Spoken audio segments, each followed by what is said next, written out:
दोस्तों नमस्कार और स्वागत है। दोस्तों मध्य प्रदेश के सरकारी स्कूलों पर प्राथमिक शिक्षकों की काउंसलिंग की प्रक्रिया शुरू हो चुकी है। अगर आप भी एमपी टेट वर्ग 3 यानी प्राइमरी शिक्षक पात्रता परीक्षा उत्तीर्ण हैं और लंबे समय से इंतजार कर रहे थे तो बाकायदा इसके लिए लोक शिक्षक संचालनालय गौतम नगर भोपाल की तरफ से काउंसलिंग कराने को लेकर नए नियम और सभी निर्देश जारी कर दिए गए हैं। वीडियो बड़ा है लेकिन इसको पूरा देखिएगा, सब कुछ समझ में आ जाएगा किन रिकॉर्डों की आपको आवश्यकता पड़ेगी। साथ ही जो अतिथि शिक्षक के रूप में काम किए हैं उनके लिए इस काउंसलिंग में क्या कुछ नियम बनाए गए हैं, क्या छूट दी गई है, उम्र में छूट दी गई है और इनके पदों को लेकर छूट दी गई है। तमाम तरह के निर्देश इसमें आपको मिल जाएंगे।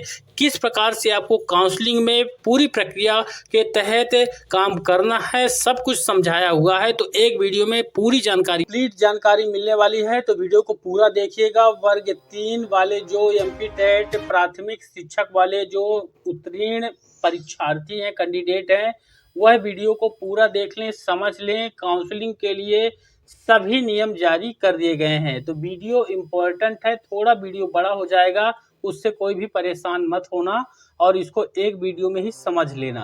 कार्यालय लोक शिक्षण संचालनालय मध्य प्रदेश गौतम नगर भोपाल की तरफ से ऑफिशियल नोटिस है और वर्ग 3 की काउंसलिंग के लिए है। यहाँ पर देख सकते हैं ये इसका 2022-23 में होगा। इसका तारीख भी यहाँ पर बताएंगे कब से शुरू होगा। हालांकि यहाँ पर 2022 है, कोई भी तारीख नहीं लिखी हुई है।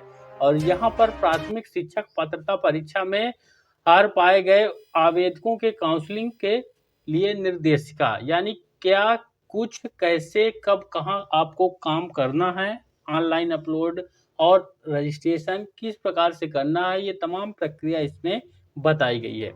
देखिए कुछ नियम हैं जो कि आपको जान लेना चाहिए। पहले दिया है मध्य प्रदेश राज्य स्कूल सेवा शैक्षणिक संवर्ग सेवा शर्त एवं भर्ती नियम 2018 तथा इस नियम में समय समय पर किए गए संशोधन, इसे आगे भर्ती नियम 2018 उल्लेखित किया गया है।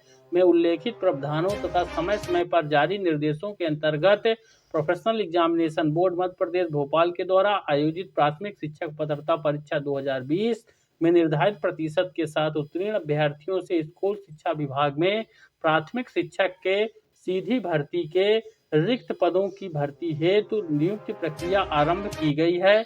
यह प्रक्रिया मध्य प्रदेश शासन के पत्र क्रमांक 29/9/2022 के आधार पर की जा रही है। 29/9/2022 का आदेश आपको मेरे वीडियो पर ढूंढने से मिल जाएगा। और यहाँ पर देखिए ये प्रक्रिया रहेगी काउंसलिंग की।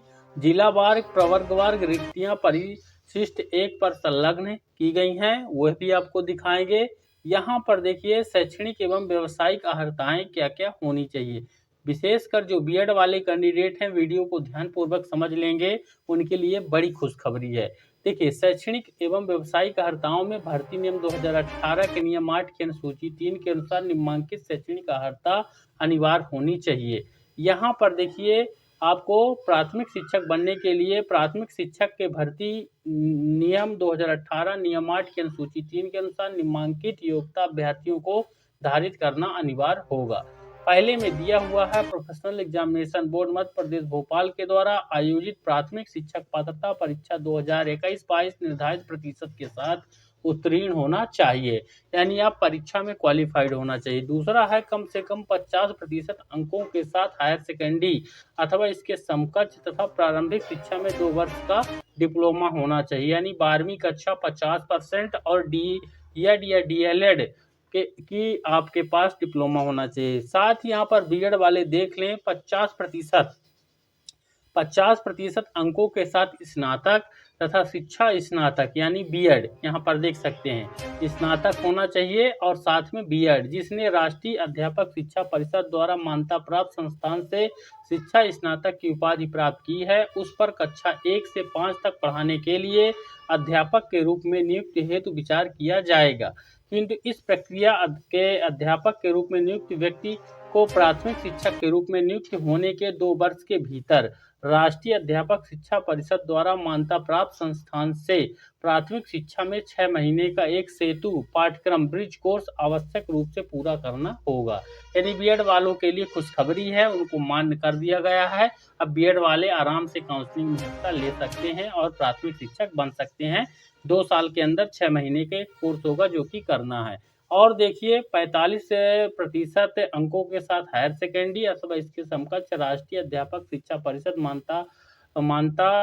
मानक और क्रियाविधि विनिमय 2002 के अनुसार प्रारंभिक शिक्षा शास्त्र में 2 वर्ष का डिप्लोमा होना चाहिए, डीएड होना चाहिए। फिर कम से कम 50% अंकों के साथ हायर सेकेंडरी इसके समकक्ष और प्रारंभिक शिक्षा में 4 वर्ष का स्नातक उपाधि VLED होना चाहिए। फिर इसके बाद यहाँ पर कम से कम 50% अंकों के साथ हायर सेकेंडरी और समकक्ष शिक्षा शास्त्र में 2 वर्षीय डिप्लोमा होना चाहिए। फिर एक और है स्नातक उपाधि तथा प्रारंभिक शिक्षा में 2 वर्षीय डिप्लोमा अथवा इसके समकक्ष होना चाहिए। ठीक, यहाँ पर देख सकते हैं, यानी स्नातक किया हो और 2 साल का डिप्लोमा किया हो। फिर यहाँ पर देखिए आरक्षित वर्गों जैसे अनुसूचित जाति, जनजाति, अन्य पिछड़ा वर्ग तथा दिव्यांग व्यक्तियों के अभ्यर्थियों को शैक्षणिक योग्यता के अर्हताकारी अंकों में 5% की छूट दी जाएगी। जो SC हैं, ST हैं, OBC हैं और विकलांग हैं, उनकी 5% का छूट मिलेगा। पासिंग में जैसे 50 मांगा गया है तो 45 किया जाएगा। फिर है संस्कृत पाठशाला के प्राथमिक शिक्षक संस्कृत के संबंध में संस्कृत साहित्य, व्याकरण आदि विषय के साथ मान्यता प्राप्त संस्था बोर्ड से उत्तर मध्यमा न्यूनतम शैक्षणिक योग्यता होगी। इसके अतिरिक्त व्यावसायिक योग्यता में DLED और BEd उत्तीर्ण होना आवश्यक यहाँ पर किया गया है। वहीं विज्ञापन दिनांक को अभ्यर्थी के पास शैक्षणिक और व्यावसायिक योग्यता धारित करना अनिवार्य किया गया है। उम्र की बात करेंगे, सबसे कम उम्र 21 साल ली गई है, यानी आप अगर उत्तीर्ण है तो 21 साल आपकी उम्र होनी चाहिए। अधिकतम उम्र भी यहाँ पर दी गई है। देखिए अगर पुरुष हैं जर्नल के तो उनको 43 साल जो है 43 ईयर किया गया है, और जो अतिथि शिक्षक हैं उनको 52 यानी 52 साल किया गया है। महिला है जर्नल की तो उनको किया गया है 48 साल, और गेस्ट हैं तो उनको 57 साल तक किया गया है। फिर पुरुष हैं, और पुरुष और महिला दोनों के लिए हैं। अगर वह है स्वशासी संस्था के कर्मचारी हैं, नगर निगम सैनिक हैं और मध्य प्रदेश शासन के निगम मंडल हैं तो 48 साल, और गेस्ट में तो उनका है ही नहीं। फिर पुरुष में पुरुष और महिला आरक्षित वर्ग हैं, SC ST OBC हैं यहाँ पर, तो उनके लिए 48 साल और गेस्ट हैं तो 57 साल, ये देख सकते हैं। फिर दिव्यांगजन आवेदकों के लिए 48 साल और गेस्ट हैं तो 57 साल। ये हो गई आयु की गणना कब से की जाएगी? न्यूनतम एवं अधिकतम आयु की गणना की जाएगी 1/1/2022 के आधार पर की जाएगी, यानी 1 जनवरी 2022 से। मध्य प्रदेश का मूल निवासी स्थानीय निवासी को ही कंडिका 4.2 के अनुसार आयु सीमा में छूट का लाभ दिया जाएगा। फिर उन अभ्यर्थियों के संबंध में जो मध्य प्रदेश शासन निगम मंडल कर्मचारी हैं, रह चुके हैं, अधिकतम आयु सीमा में छूट मध्य प्रदेश के शासन के प्रचलन के प्रावधान के अनुसार होगी। फिर है ऐसे उम्मीदवार जो भूतपूर्व सैनिक हों की आयु का निर्धारण मध्य प्रदेश राज्य स्कूल शिक्षा सेवा सचिव संवर्ग सेवा शर्त भर्ती नियम 2018 के नियम 8 के अनुसार होगी। फिर यहाँ पर अनुसूचित जाति अंतर जाति विवाह प्रोत्साहन योजना के अंतर्गत पुरस्कार प्राप्त सवर्ण पति और पत्नी के मामले में अधिकतम आयु सीमा में छूट समान प्रशासन के नियमों के अनुसार मिलेगी। फिर है विक्रम पुरस्कार के बारे में। फिर मध्य प्रदेश शासन के अतिथि शिक्षकों के लिए है कि मध्य प्रदेश शासन के सरकारी स्कूलों पर कार्य कर चुके अतिथि शिक्षक जिनके द्वारा न्यूनतम यानी कम से कम 3 शैक्षणिक सत्र और कम से कम 200 दिवस कार्य अनुभव प्राप्त हो, अधिकतम आयु सीमा में 9 वर्ष की छूट दी जाएगी। फिर है उक्त अतिरिक्त मध्य प्रदेश शासन समान प्रशासन विभाग द्वारा समय समय पर जारी आयु संबंधी प्रावधान लागू किए गए हैं। इसके बाद आरक्षण की बात यहाँ पर की गई है। आरक्षण देख सकते हैं, आरक्षण के बारे में पूरा कंप्लीट SC ST OBC 1994 का नियम के अनुसार और साथ ही 19 सितंबर 2022 द्वारा जारी किए गए निर्देशों के अनुसार मध्य प्रदेश लोक सेवा SC ST OBC वर्गों के लिए आरक्षण 1998 और राज्य शासन द्वारा समय समय पर जारी निर्देश के अनुसरण में अनुसूचित जाति जनजाति और OBC वर्गों और अनारक्षित प्रवर्ग के आर्थिक रूप से कमजोर वर्ग अभ्यर्थियों के लिए पद आरक्षित किए जाएंगे। साथ ही यहाँ पर देखिए इसमें भी बताया हुआ है SC ST OBC आरक्षण के नियमों के बारे में, पदों के आरक्षण के बारे में। ठीक, फिर इसके बाद यहाँ पर देखिए नीचे बताया हुआ है कि रिक्त पदों के प्रत्येक प्रवर्ग और अनुसूचित जाति जनजाति OBC, अनारक्षित प्रवर्ग के EWS वाले और अनारक्षित प्रवर्ग के लिए निम्नानुसार क्षैतिज आरक्षण रहेगा। महिलाओं के लिए 50% पद रिजर्व रखे जाएंगे, भूतपूर्व सैनिक के लिए 10% रखे जाएंगे और साथ ही अतिथि शिक्षकों के लिए 25%। यहाँ पर देख सकते हैं सीधी भर्ती के शिक्षकों के पदों के उपलब्ध रिक्ति की 25% रिक्तियां अतिथि शिक्षक वर्ग के लिए आरक्षित की जाएंगी, जिनके द्वारा न्यूनतम 3 शैक्षणिक सत्रों में और न्यूनतम 200 दिवस शासकीय विद्यालयों में अतिथि शिक्षक के रूप में अध्यापन कार्य किया गया हो। परंतु अतिथि शिक्षक के लिए आरक्षित पदों की पूर्ति नहीं होने की स्थिति में रिक्त रहे पदों को अन्य पात्रताधारी अभ्यर्थी से भर लिया जाएगा। साथ ही दिव्यांगजन अधिकार अधिनियम 2016 और मध्य प्रदेश दिव्यांगजन अधिकार अधिनियम 2017 के अनुसार 6% पदों का आरक्षण प्रत्येक श्रेणी के लिए 1.5% की सीमा निम्नानुसार होगी। यानी जो दृष्टिबाधित, कम दृष्टि हैं, बहरे और कम सुनने वाले हैं, लोकोमीटर, डिजेबिलिटी वगैरह ये देख सकते हैं यहाँ पर। फिर यहाँ पर भी आरक्षण की बात की गई है जो PH वाले हैं यानी हैंडीकैप्ड हैं, विकलांग हैं, उनके लिए। फिर यहाँ पर देखिए समस्त अंकसूची उपाधि शैक्षणिक और व्यावसायिक मान्यता प्राप्त संस्थान के मान्य होंगे। इसके अतिरिक्त अन्य समस्त आवश्यक प्रमाण पत्र राज्य शासन द्वारा अभी विहित सक्षम प्राधिकारी द्वारा जारी किए गए प्रमाण पत्र ही स्वीकार किए जाएंगे। यह दायित्व पूरी तरह से अभ्यर्थी का होगा। आरक्षण तथा आयु सीमा वाले संबंधी छूट मध्य प्रदेश के मूल और स्थानीय निवासियों को ही दे होंगे। परिवीक्षा और वेतन मध्य प्रदेश राज्य स्कूल शिक्षा सेवा शैक्षणिक संवर्ग सेवा भर्ती नियम 2018 तथा इस नियम की संशोधित अधिसूचना 24/12/2019 के अंतर्गत प्रावधान के अनुसार कराई गई है। साथ ही यहाँ पर देखिए जो निहिरताएं हैं, यदि वह भारत का नागरिक है, नेपाल भूटान की प्रजा नहीं हो। ठीक, यहाँ पर बताया हुआ है। यहाँ पर देखिए यदि भारत का नागरिक अथवा नेपाल या भूटान की प्रजा नहीं हो और यदि उसे केंद्र सरकार, राज्य सरकार, जिला या जनपद पंचायत, ग्राम पंचायत, किसी अन्य स्थानीय प्राधिकरण, सहकारी सोसाइटी, केंद्र राज्य सरकार के नियंत्रणाधीन सार्वजनिक क्षेत्र उपक्रम की सेवा के औचार के कारण बर्खास्त किया गया हो, कोई अभ्यर्थी जो किसी ऐसे अपराध के लिए दोषी ठहराया गया हो जिसमें नैतिक अधमता अंतर्ग्रस्त हो, किसी सेवा या पद पर नियुक्ति के लिए पात्र नहीं होगा। परंतु यहाँ पर देखिए तमाम तरह के नियम बताए हुए हैं और यदि एक से अधिक जीवित पत्नी के बारे में है, फिर ये केंद्र सरकार के बारे में है, फिर संतान के बारे में है। संतान के बारे में 26/1/2021 के बाद मतलब दूसरे बच्चे का जन्म नहीं हुआ हो। परंतु कोई भी अभ्यर्थी जिसकी पहले से एक जीवित संतान है और आगामी 26/1/2001 को या उसके पश्चात हुआ हो, उसमें 2 या अधिक संतान का जन्म होता है, किसी सेवा पद के लिए आयोग नहीं होगा। यहाँ पर देख सकते हैं पद पर नियुक्ति के लिए आयोग नहीं होगा, ये स्पष्ट किया 2001 को या उसके पश्चात हुआ हो। जिसको 2 या 2 से अधिक संतान का जन्म होता है एक साथ, मतलब जुड़वा वाले में, वो जो है तो वो अप्लाई कर सकते हैं। ये तमाम नियम यहाँ पर देख सकते हैं। और यहाँ पर कोई भी अभ्यर्थी जिसने विवाह के लिए नियत की गई न्यूनतम आयु से पूर्व विवाह कर लिया है और किसी सेवा या पद पर नियुक्ति के लिए पात्र नहीं होगा। मध्य प्रदेश सिविल सेवा की 1961 में दिए गए प्रावधान और समय समय पर शासन द्वारा जारी किए गए निर्देश के अनुसार निहरताएं होंगी। फिर योग्यता सह चयन सूची तैयार करने की जो प्रक्रिया है वो कैसे रहेगी? यह प्रक्रिया विभाग के आदेश के क्रमांक के अनुसार रहेगी, जिसका आदेश यहाँ पर 29/9/2022 को जारी किया गया है। जल्द ही इसके बारे में कंप्लीट वीडियो आएगा। आधार पर की जाएगी, जिसमें अधिकतम अंक प्राप्त करने वाले अभ्यर्थी का नाम सूची में सबसे ऊपर रहेगा। इसके बाद अन्य अवरोही क्रम में दर्शाए जाएंगे, यानी यहाँ पर सबसे ज़्यादा वाला ऊपर और उससे कम वाला नीचे।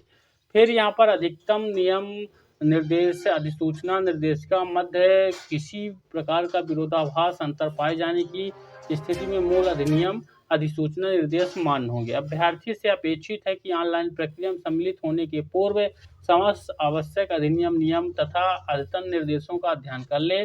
समस्त अभिलेख MP ऑनलाइन पोर्टल TRC-MP-Online.gov पर उपलब्ध होगा। इसके लिए कंप्लीट वीडियो बनेगा। फीस कितना लगेगा आपको? 200 रुपये जनरल कैटेगरी के अभ्यर्थी के लिए लगेगा, और SC ST OBC और विकलांग और EWS वालों के लिए 150 रुपये फीस आपको रजिस्ट्रेशन कराने का लगेगा। फिर अभ्यर्थी को ऑनलाइन प्रक्रिया के संबंध में जिज्ञासा समस्या के समाधान के लिए MP ऑनलाइन कॉल सेंटर यहाँ पर नंबर दिया है। 8:30 बजे से रात्रि 8:30 बजे तक संपर्क करना यहाँ पर होगा। ये नंबर नोट कर लें, ठीक।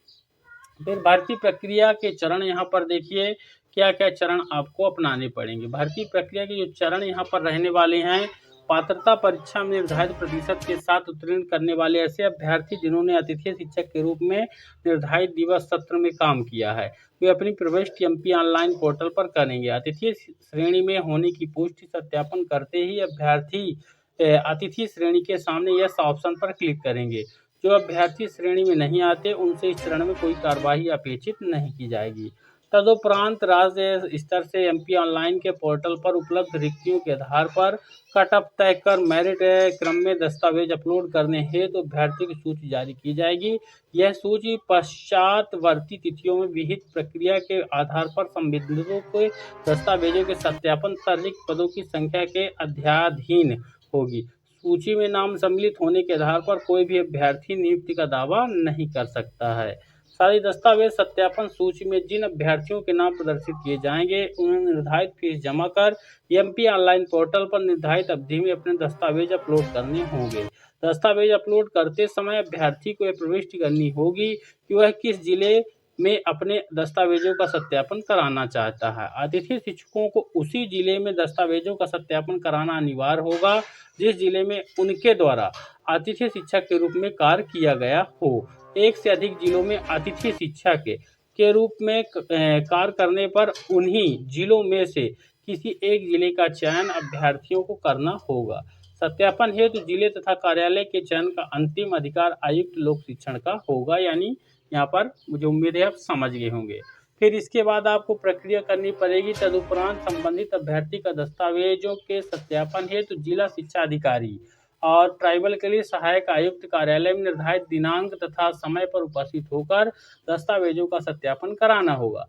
सत्यापन के समय अभ्यर्थी को अपने मूल दस्तावेज और उनकी स्वप्रमाणित प्रति के 3 सेट लाने होंगे। ये सेट सत्यापन के दौरान संबंधित अधिकारी द्वारा मूल दस्तावेज से मिलाकर कार्यालय में जमा करा लिए जाएंगे। इनका ऑनलाइन प्रमाणीकरण किया जाएगा।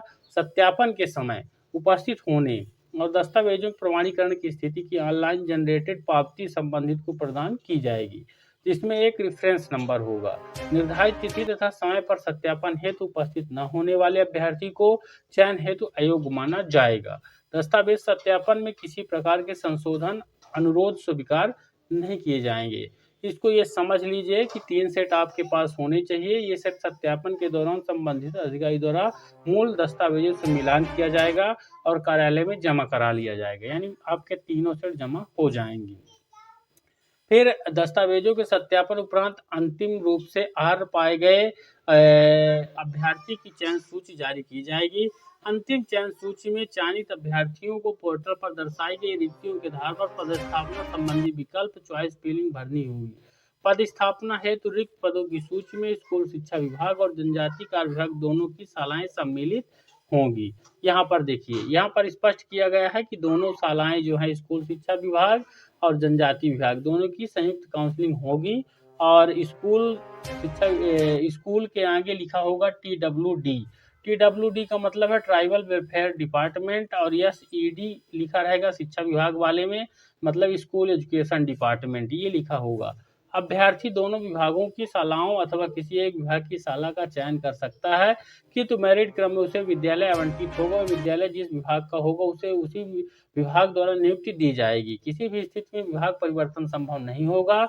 अतः अभ्यर्थी को सलाह दी जाती है कि न्यूनतम 50 विकल्प चयन कर ले तथा अधिक से अधिक विकल्पों का चयन करें, अन्यथा मेरिट एवं जिला प्रवर्गवार रिक्तियों के क्रम में उन्हें विकल्प न मिलने पर विभाग द्वारा रिक्त पदों पर उनकी पदस्थापना की जाएगी।